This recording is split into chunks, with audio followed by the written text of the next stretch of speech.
জুলাই আগস্টের ছাত্র জনতার আন্দোলন দমাতে সাবেক প্রধানমন্ত্রী শেখ হাসিনার নির্দেশে নির্বিচার গুলিতে হাজারের বেশি মানুষকে হত্যা করা হয়।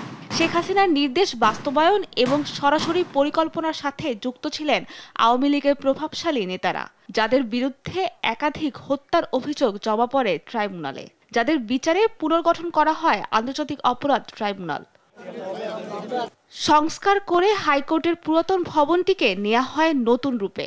মঙ্গলবার আন্তর্জাতিক অপরাধ ট্রাইব্যুনালের মূল ভবন হিসেবে এটি উদ্বোধন করেন প্রধান বিচারপতি সৈয়দ রেফাত আহমেদ। ট্রাইব্যুনাল পরিদর্শন শেষে প্রধান বিচারপতি বলেন, জুলাই আগস্টে রক্তাক্ত গণ অভ্যুত্থানের ন্যায় বিচারের স্বার্থে কাজ করবে ট্রাইব্যুনাল।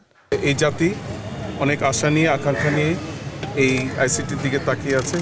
এই দেশের একটা সাধারণ নাগরিক হিসেবে আমি ঠিক সেই আশা আকাঙ্ক্ষা নিয়ে তাকিয়ে আছি। সংস্কারটা দেখতে চাই এবং ন্যায় বিচারটা দেখতে চাই। এ সময় বিচার কাজের স্বচ্ছতা, জবাবদিহিতা ও ন্যায় বিচারের স্বার্থে যা যা প্রয়োজন সব নিশ্চিতে কাজ করবে আন্তর্জাতিক অপরাধ ট্রাইব্যুনাল বলে জানান রাষ্ট্রের প্রধান আইন কর্মকর্তা। এই সরকার তো বলেছেন, আমিও আশাবাদী আপনাদের মতো, সরকার বলেছেন যে এটা আন্তর্জাতিক মানদণ্ডে পরীক্ষিত একটি বিচার হবে। এখানে বিতর্কের কোনো জায়গা আমরা রাখতে চাই না বলেই আইনের সংশোধন করা হয়েছে।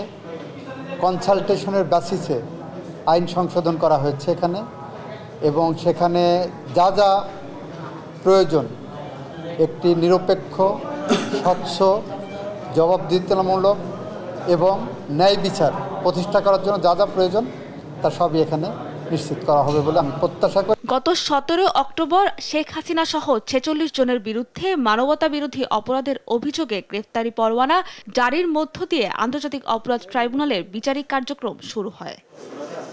সাবরিনা মজুমদার, দেশ টিভি, ঢাকা।